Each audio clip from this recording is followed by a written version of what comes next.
말씀 요한계시록 14절인데 13절로 17절까지 함께 읽겠습니다. 요한계시록 7장 13절로 17절까지 읽겠습니다.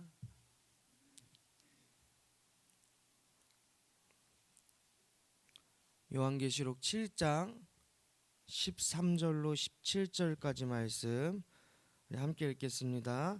장로 중 하나가 응답하여 나에게 이르되 이 흰옷 입은 자들이 누구며 또 어디서 왔느냐? 내가 말하기를 내 주여 당신이 아시나이다 하니 그가 나에게 이르되 이는 큰 환난에서 나오는 자들인데 어린 양의 피에 그 옷을 씻어 희게 하였느니라. 그러므로 그들이 하나님의 보좌 앞에 있고 또 그의 성전에서 밤낮 하나님을 섬기매 보좌에 앉으신 이가 그들 위에 장막을 치시리니 그들이 다시는 주리지도 아니하며 목마르지도 아니하고 해나 아무 뜨거운 기운에 상하지도 아니하리니 이는 보좌 가운데 계신 어린 양이 그들의 목자가 되사 생명수 샘으로 인도하시고 하나님께서 그들의 눈에서 모든 눈물을 씻어 주실 것임이라. 아멘.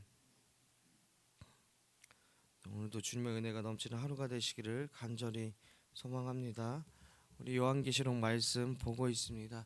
우리가 요한계시록 말씀을 읽고 묵상하는 거에 따라 다르겠지만 우리가 세상을 살아가면서 힘들고 어려움들이 있는데 세상에서 그것을 찾는 것이 아니라 사도 요한이 우리에게 말씀하는 것처럼 그가 본 환상을 통해 상징을 통해 우리가 하늘을 보고 살아가야 됨을 또 인간 세상에서 얻을 수 없는 그런 은혜와 위로가 사도 요한이 보는 환상과 이 상징 계시들을 통해서 하늘에 있다라는 것을 우리에게 알려주고 있습니다.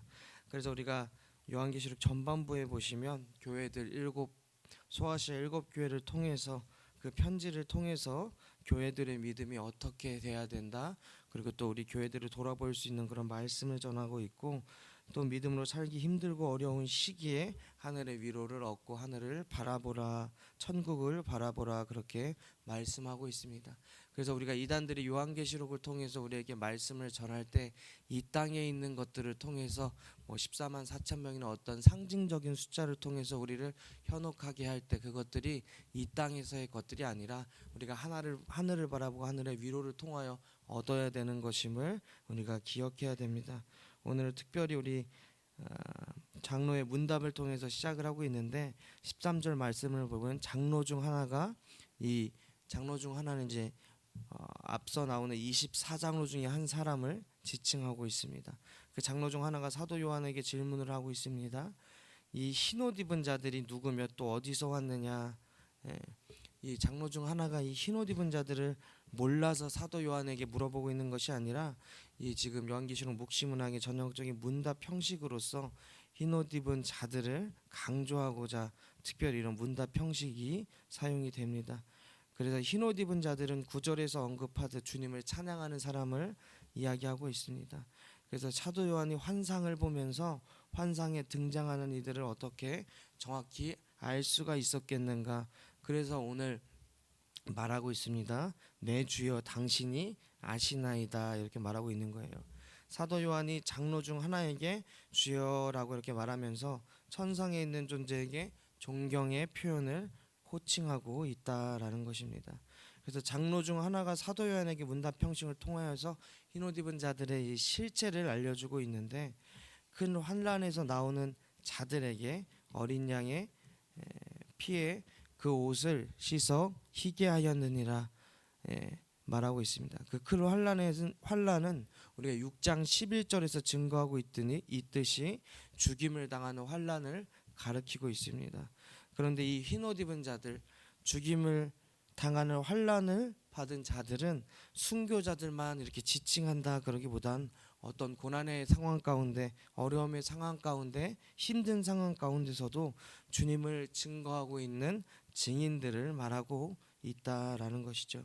그래서 우리가 천국에서 흰옷을 입으려면 주님께서 가신 그 고난의 길을 걸어가야 되고 주님의 말씀을 자신의 삶으로 증거하는 증인의 삶을 살아야 된다라는 것을 의미를 합니다.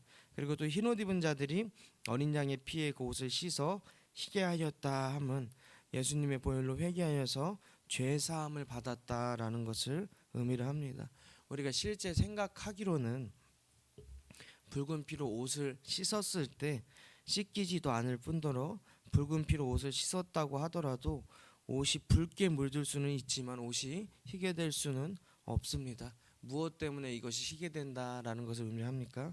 주님의 보혈은 붉지만 그렇게 희게 거룩하게 만드는 능력이 있다. 그리고 그것이 실현됐다라는 것을 의미하고 있다라는 거예요. 그래서 지상에서 몸과 마음이 더러운 죄를 주님의 보혈로 씻음을 받은 사람들이 결국 천상에서 하얀 옷을, 흰 옷을 입게 될 것이다. 이것을 보여주고 있습니다. 그러므로 우리가 주님의 보혈로 죄 사함을 받은 사람답게 우리가 거룩하게 살아가야 된다라는 것을 의미하고 있습니다. 그리고 15절 어린 양의 피로 죄 사함을 받아 정결하게 된 사람들이 천상에서 어떻게 살아가고 있는지 그렇게 보여주고 있습니다. 하나님의 보좌 앞에 있을 수 있다라는 것이죠. 성전에서 밤낮으로 하나님을 섬길 수 있다. 성전을 이 땅에서 세워졌던 이 유형적 성전으로 생각하는 것이 아니라 천상의 성전은 조금 더 넓게 우리가 포괄적으로 생각을 하는 것이고 하나님의 계시는 곳이 바로 성전이다라는 것을 의미를 하고 있습니다. 그래서 천국 전체가 하나님의 성전이 되는 것이고 장막 역시 이 땅에서 사람들이 경험했던 처소로 이해하면 우리가 천국을 온전히 이해할 수 없게 된다라는 것이죠. 그러니까 이 땅의 것들과 어떻게 그 하나님의 나라를 너무 이렇게 동일시해서 생각하는 것이 아니라 더 포괄적으로 하나님이 거하시는 곳 우리가 생각해야 된다라는 것입니다. 그래서 천국의 장막은 우리가 지상에서 누리던 거주지와는 비교할 수 없는 기쁨과 평안함을 누리는 곳이다라는 것이죠.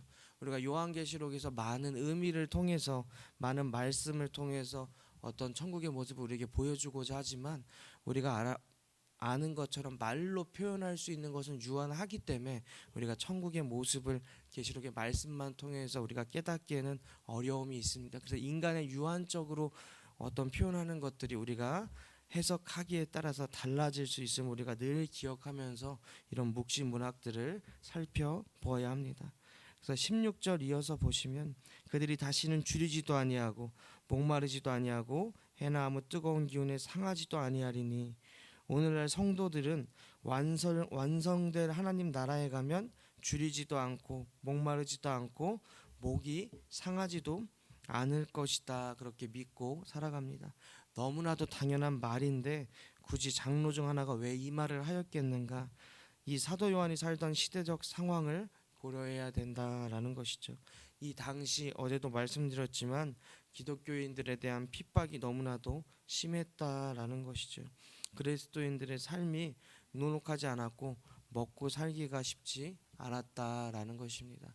황제를 숭배해라라는 그런 어떤 선택이 계속적으로 그들에게 핍박과 압박이 다가오는 시대였기 때문에 그만큼 배신하는 사람도 많았고 황제를 따라가는 사람도 많았고 그런 어려운 상황이기 때문에 먹지 못할 때도 많았다라는 것이죠. 그래서 신앙을 지키며 주님의 증인된 삶을 살다 보면 뜨거운 태양 아래에 거해야 될 때가 많았습니다. 이런 고충을 겪는 사람들에게 말하는 것이 다시는 줄이지도 아니하고 목마르지도 아니한다. 그리고 뜨거운 기운에 상하지도 아니한다. 그렇게 말씀하고 있는데 이 말씀이 실질적으로 그 상황을 겪는 사람들에게 얼마나 큰 위로가 되겠습니까? 흰옷 입은 자들이 환난의 고통으로 보호받게 되는 이유를 다음과 같은 구절을 통해서 알려주고 있다라는 것이죠. 마지막으로 오늘 17절 보시면 이는 보좌 가운데 계신 어린 양이 그들의 목자가 되사 생명수 샘으로 인도하시고 하나님께서 그들의 눈에서 모든 눈물을 씻어 주실 것임이라 이렇게 말씀합니다. 어린 양 대신 주님이 성도들의 목자가 되시기 때문에 다시는 주림, 목마름, 상해가 없게 된다라는 것이죠. 재차 말씀드리지만 이 천국에 대한 소개를 성경을 통해 아주 많이 읽고 들었던 어떤 그런 오늘날의 사람들의 느낌과 이 당시 요한계시록에 나오는 이 요한계시록의 말씀을 듣는 사람들은 천국에 대한 소개를 처음 들어본 사람들이다라는 것이죠. 그 느낌이 우리들과 다를 수밖에 없습니다. 그래서 우리가 더 이 당시의 말씀을 처음 들었던 사람들보다, 어떻게 보면 초대교회 교회를 형성했던 사람들보다 더 믿음으로 살아갈 수 있는 기회, 그리고 우리가 알 수 있는 지식, 우리가 받을 수 있는 그런 말씀의 상황들이 더욱더 많다라는 것이죠.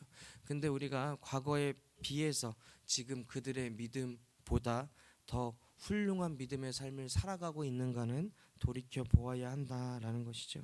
당시에도 핍박 중에 있던 성도들에게 이 말씀들이 얼마나 큰 위로가 되고 힘이 되는 말씀이겠습니까? 생명수 샘으로 인도하여 주시고 눈물로 씻어 주신다고 하시니 그들에게는 어떻게 보면 그 힘들고 어려운 시기에 감개무량한 말씀을 듣게 됩니다. 오늘날 역시 편안하게 살아가는 사람들과는 달리 고난 중에 있는 사람들에게는 한없는 위로이자 소망의 말씀이 됩니다. 이 땅에서 주님을 위해 흘리는 눈물을 주님께서 씻어 주신다라는 것이죠.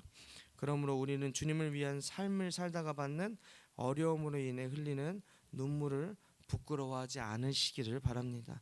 나아가 주님의 말씀을 떠나 살아가는 사람들을 불쌍히 여기는 마음으로 눈물을 흘릴 줄 아는 사람이 되시기 바랍니다. 또 그리고 그들이 주님께로 돌아올 수 있도록 요한계시록에 있는 천국을 알리는 사람으로 살아갈 수 있는 저와 여러분이 되시기를 간절히 소망하고 간절히 축원합니다. 우리가 요한계시록 말씀을 볼 때 사실 이제 저도 어려운데 이 말씀들을 볼 때 어려운 부분들이 굉장히 많습니다. 그러나 이 당시에 이 땅에서 어떤 말씀을 통해서 얻을 수 없는 것들이 없을 때 사도 요한이 이 요한계시록 쓴 이유는 하늘을 바라보라, 하나님 나라를 생각해라, 하나님 나라의 희망이 있다, 하나님 나라의 소망이 있다, 이것을 요한계시록을 통해서 그 당시에 믿음이 흔들리는 사람들에게 전해주고 싶었다라는 것이죠. 그래서 우리가 요한계시록 말씀을 묵상을 할 때 우리가 중점을 줘야 되는 것들은 뭐냐면, 우리가 이 땅에서 얻을 수 없는 소망이 요한계시록을 통해서 우리에게 전해주고 싶었다. 그래서 환상을 통해서, 계시를 통해서, 또 그런 상징 등을 통해서 우리에게 표현하고 싶었다라는 것을 생각을 하시고, 환상에만, 계시에만, 어떤 상징에만 우리가 치중하는 것이 아니라 이를 통해서 우리에게 하나님 나라를 설명하고 싶은 그런 사도 요한의 그런 마음을 좀 헤아리시면서 우리가 요한계시록 말씀 끝까지 읽어나가는 저와 여러분이 되기를 간절히 바랍니다. 그리고 사도 요한이 요한계시록을 통해서 우리에게 전해주고 싶은 그 하나님의 나라가 무엇인지 깨달을 수 있는 지혜가 오늘 저와 여러분에게 있기를 간절히 축원합니다. 기도하겠습니다. 사랑이 많으신 하나님 아버지, 택하신 사람들을 주님의 보혈로 죄를 사해 주시고 천국에서 흰옷을 입고 보좌 앞에 설 수 있도록 은총을 베풀어 주심에 감사를 드립니다. 이 땅에서 주님을 믿고 다른 이유로 고난을 당할지라도 미래의 흰옷을 입고 손에 종려가지를 들고 주님을 찬양하고 어린 양이신 예수님을 찬양하며 주님과 영원히 장막에 함께 거함을 생각하며 그 고난의 순간들을 이기게 하여 주시옵소서. 지상에서 흘린 눈물을 천국에서 주님이 씻어주심을 믿게 하여 주시옵소서. 오늘 하루도 구원하심이 우리 하나님과 어린 양께 있음을 찬양하게 하여 주시옵소서. 천국의 소망으로 그 모든 것들 이겨내고 살아가게 하여 주시옵소서. 2024년 한 해도 그렇게 살아왔습니다. 잘 마무리하게 하시고 2025년도 잘 준비하여서 그와 같은 한 해 살아가게 하여 주시옵소서.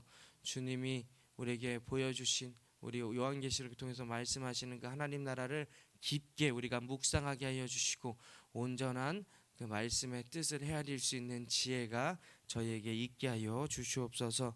오늘 하루 그렇게 저희의 마음과 또 우리 머리 가운데 귀한 지혜 허락하여 주시사 그런 은혜 부어주실 것 믿사오며 이 모든 말씀 우리 주 예수 그리스도의 이름으로 간절히 기도드립니다.